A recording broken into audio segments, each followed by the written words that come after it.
இவங்களுக்கெல்லாம் கொஞ்சம் கூட வெக்கமே இல்ல போல இருக்கு. காலங்காத்தால கிளம்பிட்டாங்க. வாய் அடக்கி பேசு. நாங்க மார்னிங் வாக்குக்காக வந்திருக்கோம். என்ன ஆச்சரியமாக இருக்கு. திருடங்களும் கொள்ளக்காரங்களும் இப்ப மார்னிங் ஜாக்கிங் வாக்கிங் எல்லாம் போக ஆரம்பிச்சிட்டாங்களா? கலிகாலம்டா இது.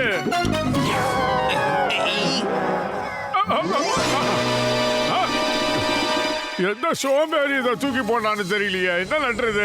மலைப்பகுதி பக்கத்துல இருக்கிற ஒரு குகையில தங்கம் இருக்கு. அந்த புதையில எடுக்கணும்னா அங்க இருக்கிற மணி அடிச்சுக்கினா கதவு தானா திறக்கும். இப்படிக்கு அடே மோட்டோ, இது ஒரு சாதாரண பேப்பர் இல்ல, இது ஒரு மேப்டா. அதுவும் புதையில கண்டெடுக்கிறதுக்கான ஒரு அற்புதமான மேப். இந்த புதையல் மட்டும் நமக்கு கிடைச்சிருச்சுன்னா நம்ம மிகப்பெரிய கோடீஸ்வரங்கள் ஆயிருவோம்டா.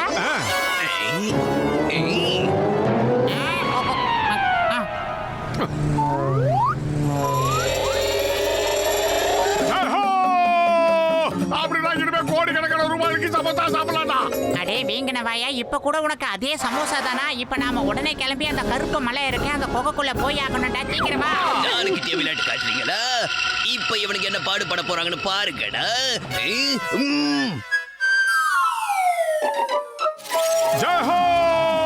வாழ்க்கையில முதல் முறையா இந்த அதிசயத்தை பாக்குறேன்டா பத்துலு.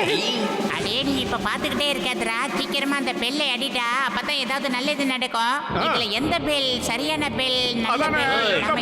நீங்க யாரும் இங்க வந்து இங்க இருக்கிற பெல் அடிக்க நான் அனுமதிக்க மாட்டேன். நாங்க பெல் அடிக்கிறதுல உனக்கு என்னடா பிரச்சனை? இதெல்லாம் மேஜிக்கல் பெல்லுப்பா. நான் இங்க இருக்கிற வரைக்கும் நீங்க இந்த பெல்ல அடிக்கவே முடியாது. அதையும் மீறி நீங்க அடிச்சீங்கன்னா அப்புறம் நான் உங்களை அரெஸ்ட் பண்ணிடுவேன். இங்க பாரு வயசான தாத்தா, எங்களை அரெஸ்ட் பண்றதுக்கு நீ யாரு? நான் உரிமையா கேக்குறேன், சொல்லு. என்னோட பேர் சிங்கம். இந்த சிங்கத்தோட குறியில இருந்து தப்பிக்கிறது அவ்வளோ சுலபம் இல்ல, அதாவது இம்பாசிபிள்.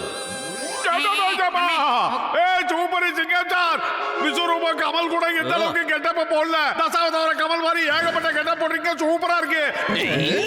அட பாவிகளா, இது வந்து கெட்டப் இல்லடா, இது உண்மை. நான் இந்த குகைக்கு வந்ததுக்கு அப்புறம் என் நிலைமை இப்படி ஆகி போச்சு. சட்டத்தின் மீது ஆதையா சொல்றேன். அட சிங்கம் சார், நீங்க எப்படி திடீர்னு இந்த அளவுக்கு வயசானவரா மாறினீங்க?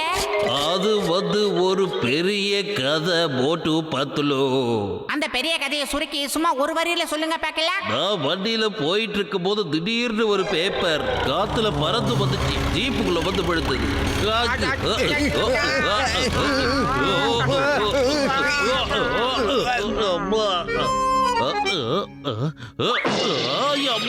சார் நீங்க நல்லா இருக்கீங்கல்ல? உங்களுக்கு எந்த ஒரு அடியும் படல சார்.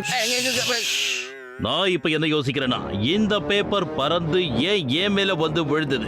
இது யாரோட சதி வேலைன்னு உடனே கண்டுபிடிக்கணும். வாவ் சார், ரொம்ப பெரிய ஜீனியஸ் சார். Genius sir. ஓ, விஷயம் அப்படி போதா? கருப்பு மலை பகுதியில ஒரு புதையல் இருக்கா. அதோட கதவு சரியான மேஜிக் பெல்ல அடிக்கிறதுனால திறக்குமா? உடனே கிளம்புங்க. அத போய்களா, நில்லுங்கடா.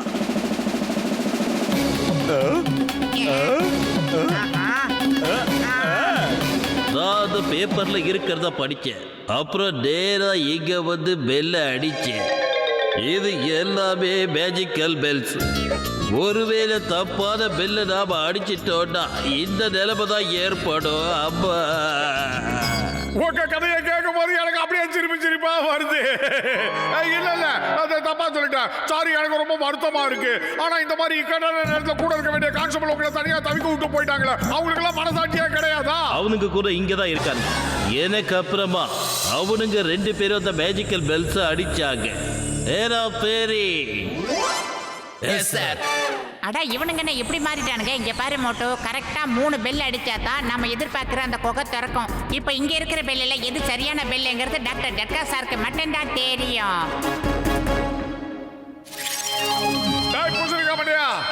பூசணிக்கா மண்டியா, போன் இங்க எப்படா வந்தது? இப்பதான் உங்க எல்லாருக்கும் டாக்டர் ஜட்காவையும் கசிட்டாராவையும் அறிமுகப்படுத்தி வைக்கணும். இங்க பாருங்க, இவங்க தான் நீங்க தேடுற அந்த 2 பேரு. எனக்கு அப்புறம் இவங்க 2 பேரும் அவசரப்பட்டு பெல்ல அடிச்சிட்டாங்க. பச்சை தவக்கல என்னோட 20 வருஷம் எஜுபேரத்துல எப்படி நடந்ததே இல்லையாப்பா. ஏதாச்சும் ஒண்ணுமே புரியல நண்பா. எனக்கு மட்டும் ஏதா இப்படி எக்குதப்பா நடக்குதோ. இனிமே ஜென்மத்துக்கும் இந்த புதையலை தேடி வரமாட்டேன். ஜானாக போறான். இப்ப சிங்கம் சார் ஒரு வழியா ரிட்டையர் ஆயிட்டார்ல. இங்க இருக்கிற புதையல் எல்லாம் இப்ப எனக்கு சொந்தமாக போகுதுடா. குட்டப்பையில இந்த இடத்துல புதையல் இருக்காண்டா. வாங்க, நீங்க 3 பேர் வாங்க. ஆளுக்கு ஒரு மணி அடிக்க, கண்டிப்பா கதவு திறக்கும். என்னடா பத்தலும் பெல் அடிக்க போறது நீங்க தாண்டா, நாங்க இல்ல. தப்பான பெல் அடிச்சிட்டீங்கன்னா நீங்க தானே மாட்ட போறீங்க. அடிக்கடா, அடிக்க அடிக்க, இல்ல உங்க எல்லாரையுமே நான் சுட்டு தள்ளிடுவேன். ஐடியா மோட்டோ, இதுல இருக்கிற இந்த மணி தான் ஒரிஜினலா இருக்கும். மத்ததெல்லாம் டூப்ளிகேட்டா தான் இருக்கணும். இங்க இருக்கிற எல்லா மணியும் ஒரே மாதிரி தான் தொங்கிட்டு இருக்கு மோட்டோ. ஆனா அங்க இருக்கிற பர்టిక్యులர் மணி மட்டும் பாரு எவ்வளவு ஹைட்ல இருக்கு. அந்த மணியா தான் இருக்கணும்னு நான் நினைக்கிறேன். ஓகேடா பத்தலும், நாம 2 பேரும் ஒண்ணா சேர்ந்து அந்த ஹைட்ல இருக்கிற மணியை ஒண்ணா சேர்ந்து அடிப்போம். நம்ம 2 பேருக்கு இங்க எது நடந்தாலும் அது ஒண்ணாவே நடக்கட்டும். ஓகே.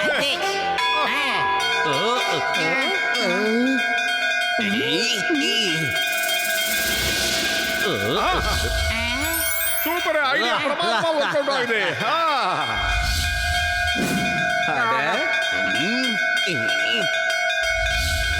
ஓட்டு பத்தலும் என் உயிர் பேரான உயிர் நண்பா காப்பாத்துறீங்க. ரொம்ப நன்றி சார், தேங்க்யூ. பொறுத்திருச்சு. தொப்பி போட்டாச்சு. நீங்க யாருங்க? நான் தான் கிஷன்பூரோட ராஜா. ஓஹோ, இந்த புதையல் எனக்கு சொந்தமானது. நான் தான் என்னோட புதையலை யாரும் திருடிடக்கூடாதுன்னு இந்த குகைக்குள்ள மறைச்சி வச்சேன். எனக்கும் என்னோட புதையலுக்கும் எந்த ஆபத்தும் வரக்கூடாதுன்னு தான் இங்க பல மணிகளை கட்டி வச்சேன். சரி. ஆனா ஆனானுக்கு அம்மா போடாம சீக்கிரம் சொல்லுங்க. நான் போய் அந்த புதையலோட கதவை மூடி வைக்க போனப்போ தவறுதலா என்னோட கஜானா ரூமுக்குள்ளேயே மாட்டிக்கிட்டேன். ஓஹோ, அதுக்கப்புறம் அந்த ரூமுக்குள்ள இருந்து என்னால வெளியில வர முடியல. இந்த புதையலுக்கான மேப்பை நான் தயார் பண்ணி வச்சிருந்தது எப்படியோ காத்துல பறந்து போயிடுச்சு. அந்த மேப்பு தான் எங்களை இங்க கூட்டிட்டு வந்திருக்கு. அந்த கஜானா இப்ப எங்க இருக்கு அதை சொல்லுங்க முதல்ல. மேல தொங்கிக்கிட்டு இருக்க மணிகள்ல ஏறி நம்ம உக்காந்தா இந்த சுரங்கப்பாதை வழியா புதையல் இருக்கிற இடத்துக்கே போயிடலாம்.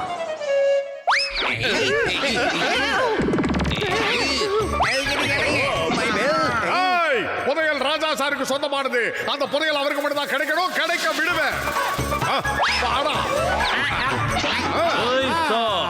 சட்டத்தின் மீது ஆணையா சொல்ற நில்லுங்க. யா, அம்மா.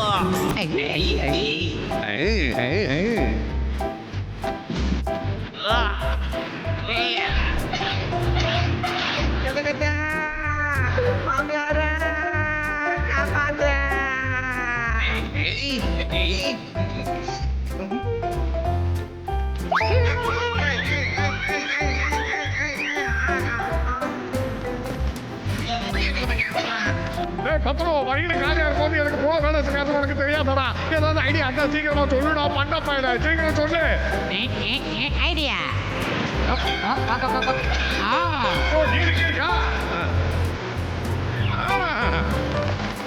இதெல்லாம் சீட்டப்பா, இப்படி பண்ணக்கூடாது. சிங்கம் இந்த ரேஸ்ல எப்படிடா பின் தங்கிட்டேன்? அப்படி நடக்க வாய்ப்பே இல்லை. யா, அட இந்த சிங்கம் சார் எப்பவுமே தப்பான நேரத்திலே வந்துட்டு இருக்கா. சட்டத்தை பாதுகாக்க வேண்டியவன் இப்ப சட்டத்தை மீறிட்டா. உங்களோட எந்த தந்திரமும் இங்க செல்லுபடி ஆகாதுடா. உங்களால என்னை எப்பவுமே முட்டாளாக்க முடியாதுடா. அட சீக்கிரமா குனிப்பா, தலைய கீழே இறக்கு குனி. ஜட்கா, யாரட ஏமாத்த பாக்குற?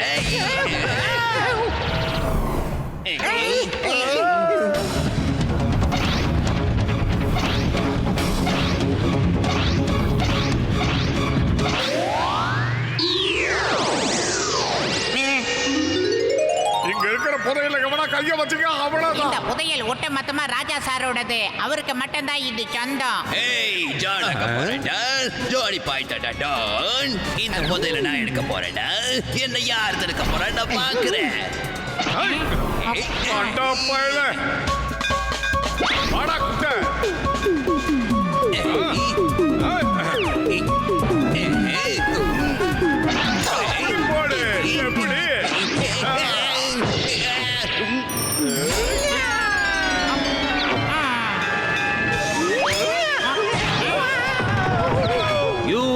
மிஸ்டர் ஆர்எஸ் ஜோ, இந்த புதையல் அந்த ராஜாக்கு மட்டும்தான் சொந்தம். அடடா, இவ்வளவு பெரிய புதையல் நம்ம கையை விட்டு போயிடுச்சப்பா. ஏதோ ஒன்னையா புதையல் போனா போதே, தவளையா இருந்த நம்ம எப்ப மனுஷங்களா வந்துட்டோமே, அதுவே கிடைச்ச பெரிய புதையல். இந்த புதையல் எனக்கு வேணாமப்பா.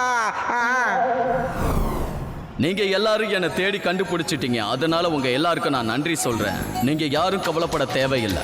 நீங்க எல்லாரும் என்னோட தர்பாருக்கு கண்டிப்பா வரணும். உங்களோட இந்த நேர்மைக்கும் துணிச்சலுக்கும் கண்டிப்பா நிறைய பரிசுகளை தர தயாரா இருக்கேன். அள்ளி தர போறேன். Thank you, Raja sir. Raja sir, நான் உங்க தர்பாருக்கு வரட்டுமா? நீ இப்போ ஜெயிலுக்கு தான்டா போற. நீ இருக்க வேண்டிய தர்பார் அந்த ஜெயில் தான். அது